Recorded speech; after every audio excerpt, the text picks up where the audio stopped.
اعوذ باللہ من الشیطان الرجیم بسم اللہ الرحمن الرحیم وقال اللہ تعالی فی القرآن المجید فالصالحات قانتات حافظات للغیب، پھر جو عورتیں نیک ہیں سو اطاعت گزار ہیں، پیٹھ پیچھے نگہبانی کرتی ہیں۔ صدق اللہ العظیم۔ اسلام میں زندگی کے ہر شعبے کے لیے رہنمائی موجود ہے۔ میاں بیوی مل کر ایک خاندان کی بنیاد رکھتے ہیں جو معاشرے کے لیے ایک بنیادی اکائی کی حیثیت رکھتا ہے۔ اللہ تعالیٰ نے مرد اور عورت میں مختلف صلاحیتیں رکھی ہیں جو انہیں صلاحیتوں کے اعتبار سے ذمہ داریاں بھی سونپتی ہیں۔ آپ صلی اللہ علیہ وآلہ وسلم نے فرمایا، عورت کے ساتھ نکاح 4 خصلتوں کی وجہ سے کیا جاتا ہے۔ نمبر 1 اس کے مال کی وجہ سے، نمبر 2 اس کے دین کی وجہ سے، نمبر 3 اس کے جمال کی وجہ سے، نمبر 4 اس کے حسب کی وجہ سے۔ تم دین والی عورت کے ساتھ کامیابیاں حاصل کرو، یعنی ان چاروں چیزوں میں جس نے دین کو ترجیح دی انشاءاللہ عز و جل وہ برکات سے محروم نہ ہوگا۔ معاشرے کی بنیادی اکائی گھر ہے اور گھر کے سکون کا انحصار میاں بیوی کے خوشگوار تعلقات ہیں۔ اگر ان تعلقات میں بگاڑ پیدا ہو جائے تو یہ صورتحال بہت سے رشتوں کو کمزور کر دیتی ہے۔ عورت کے لیے لازم ہے کہ وہ اپنے خامند کی عدم موجودگی میں اس کے مال و عزت کی حفاظت کرے۔ ارشاد نبوی صلی اللہ علیہ وآلہ وسلم ہے، جب کسی عورت کا خامند باہر چلا جائے تو اس کے پیچھے اپنی عزت و آبرو کی حفاظت کرے اور شوہر کے مال و اسباب کی نگرانی میں اس کی خیر خواہ اور وفادار رہے۔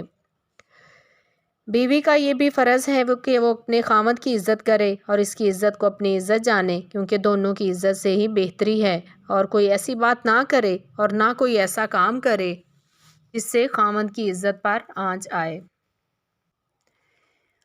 بیوی پر شوہر کے کچھ حقوق ہیں، وہ یہ ہیں کہ وہ خامند کی مرضی کے بغیر گھر سے نہ نکلے۔ ارشاد باری تعالیٰ ہے، وَقَرْنَ فِي بُيُوتِكُنَّ، اور اپنے گھروں میں ٹھہری رہو، اور اگر باہر جاؤ تو زیب و زینت نہ اختیار کرو، بلا ضرورت ننگی تو گناہ گار ہوگی۔ حضور صلی اللہ علیہ وآلہ وسلم ارشاد فرماتے ہیں، عورت تو چھپانے کی چیز ہے، جب گھر سے نکلتی ہے تو شیطان اس کو آنکھ اٹھا کر دیکھتا ہے۔ غور کیجئے، جس قدر مخلوط محافل کی تعداد میں اضافہ ہو رہا ہے اسی تیزی سے مصائب میں بھی اضافہ ہو رہا ہے۔ گھر کی ذمہ داریاں سنبھالے، صبح سویرے اٹھ کر کام کاج کے لیے کمر کس لے تاکہ اس کا جسم اور عقل دونوں مضبوط ہوں۔ بیوی کو چاہیے کہ خامند کو اپنی توجہ، وقت اور محبت اور اسباب راحت فراہم کرے۔ حضور صلی اللہ علیہ وآلہ وسلم سے پوچھا گیا کہ کون سی عورت بہترین ہے تو آپ نے فرمایا، وہ عورت جو اپنے خامند کو خوش کر دے جب وہ اس کی طرف دیکھے۔ ایک بزرگ خاتون نے اپنی بیٹی کو نصیحت کی، اے میری بیٹی، اپنے بدن کی صفائی سے غافل نہ ہونا، بے شک بدن کی صفائی تیرے چہرے کو روشن کر دے گی۔ دینی فرائض کو ادا کرنے کی کوشش کرنا، صبح سویرے اٹھ کر فجر کی نماز ادا کرنا۔ بیوی کی یہ بھی ذمہ داری ہے کہ وہ شوہر کی ناشکری نہ کرے۔ آپ صلی اللہ علیہ وآلہ وسلم نے فرمایا، مجھے دوزخ میں زیادہ عورتیں دکھائی گئیں۔ کہا گیا کہ اللہ کی ناشکری کرتی ہیں؟ آپ صلی اللہ علیہ وآلہ وسلم نے فرمایا، وہ خامند کی ناشکری کرتی ہیں۔ بیوی کا یہ بھی فرض ہے کہ وہ اپنے شوہر کو والدین کے علاوہ سب پر ترجیح دے اور اس کی نیکیوں کو یاد رکھے، خامند سے ایسا مطالبہ نہ کرے جس کی وہ استطاعت نہیں رکھتا۔ اپنے شوہر کے ساتھ میانہ روی اور حسن ترتیب کے ساتھ زندگی گزارے۔ اللہ تعالیٰ نے جو رزق دیا ہے اس پر قناعت کرے، زیادہ کا مطالبہ نہ کرے، کیونکہ حرص کی ہوا محبت کی آگ کو بجھا دیتی ہے۔ حرام سے بچے کیونکہ اس میں ہلاکت ہے۔ آپ صلی اللہ علیہ وآلہ وسلم نے فرمایا، وہ جسم جنت میں ہرگز داخل نہ ہوگا جو حرام کی کمائی سے پروان چڑھا ہوگا۔ بیوی کو چاہیے کہ وہ اپنے خامند سے مخلص ہو، اللہ تعالیٰ کی نافرمانی کے علاوہ ہر معاملہ میں خامند کی اطاعت کرے۔ آپ صلی اللہ علیہ وآلہ وسلم کی خدمت میں حضرت معاذ بن جبل رضی اللہ نے شام سے واپسی پر سجدہ تعظیمی کیا۔ آپ صلی اللہ علیہ وآلہ وسلم نے انہیں منع کر دیا اور ارشاد فرمایا، غیر خدا کو اگر سجدہ کرنا جائز ہوتا تو میں عورت کو حکم دیتا کہ وہ اپنے شوہر کو سجدہ کرے۔ بعض جگہ رشتوں میں دراڑ عورتوں کی زبان درازی سے پڑتی ہے۔ اسلامی بہنیں سن لیں، لمبی زبانیں عورت کو بہت چھوٹا کر دیتی ہیں۔ چھوٹی موٹی تلخیاں رنجشیں بہت بڑی خلیج بن کر دونوں کے راستے جدا کر دیتی ہیں۔ اپنی غلطیوں کا وکیل اور دوسروں کی غلطیوں کا جج بنے تو فیصلے فاصلوں کو جنم دیتے ہیں۔ طلاق کی کثرت خاندانی نظام کو تباہ کر رہی ہے۔ اس میں بظاہر 4 حرف ہیں، لیکن خاندانی عورت کے لیے یہ قیامت سے اور معاشرتی گالی سے کم نہیں۔ عورت مرد کے بغیر کچھ نہیں ہوتی۔ زمانے کی ٹھوکریں کھانے سے بہتر ہے کہ رشتوں کے پودوں کو توجہ کا پانی دے۔ ازدواجی زندگی آسان کہاں ہوتی ہے، اس کو آسان بنانا پڑتا ہے، کبھی برداشت کر کے تو کبھی نظر انداز کر کے۔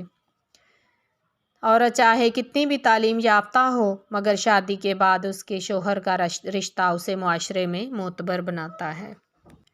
شوہر کے ذمے بھی بیوی کے کچھ حقوق ہیں کہ وہ حق کی ادائیگی میں تاخیر نہ کرے۔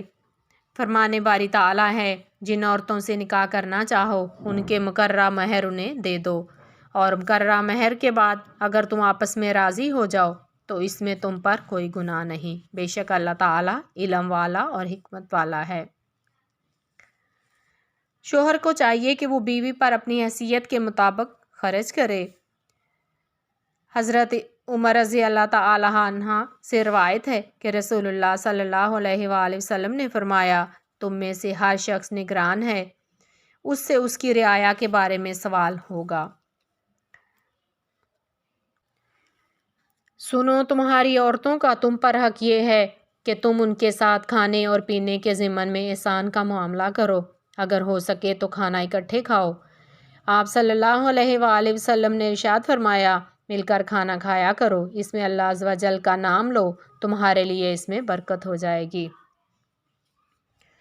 شوہر کو چاہیے کہ بیوی پر حلال طریقے سے خرچ کرے، اپنی بیوی اور اولاد کے لیے گناہ اور بدنامی کا دروازہ نہ کھولے۔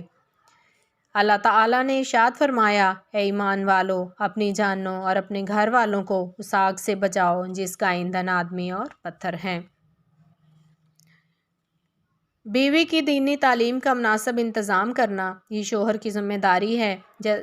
جیسے کھانے اور کپڑے کے معاملے میں مرد حضرات حساس ہوتے ہیں، ایسے عورت کی آخرت کا احساس کرے اور امہات المومنین کی مبارک زندگیوں کا مطالعہ کروائے۔ خاوند کو چاہیے کہ بیوی کے رازوں کو فاش نہ کرے، یہ اصول زوجیت کے خلاف ہے۔ آپ صلی اللہ علیہ وآلہ وسلم نے ارشاد فرمایا، اللہ تعالیٰ کے نزدیک قیامت کے دن بدترین شخص وہ ہوگا جو اپنی عورت کے قریب جائے، عورت اپنا جسم اس کے حوالے کر دے، پھر وہ اس کا راز افشاں راز اس کا ظاہر کر دے۔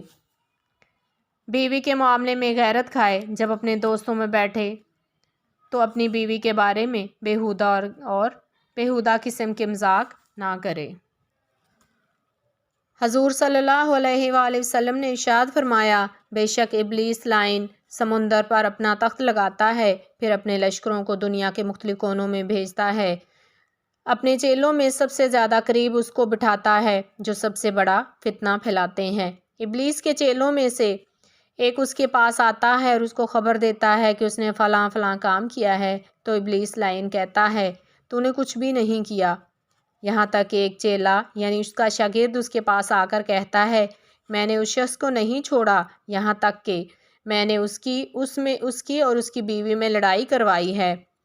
راوی کہتے ہیں کہ یہ بات سن کر شیطان لعین اس کو چپکے سے اپنے قریب کر لیتا ہے یا اس کو اپنے ساتھ چمٹا لیتا ہے اور اس کو کہتا ہے، کیا ہی خوب کام کیا ہے تو نے۔ اے میرے کمزور ساتھیوں، شیطان کے حملے سے بچو، کیونکہ طلاق کا اختیار مرد کے ہاتھ میں ہوتا ہے، اس لیے ابلیس زیادہ مرد کا ہی پیچھا کرتا ہے اور پوری کوشش کرتا ہے کہ مرد کو جذباتی کر کے طلاق دلوائے۔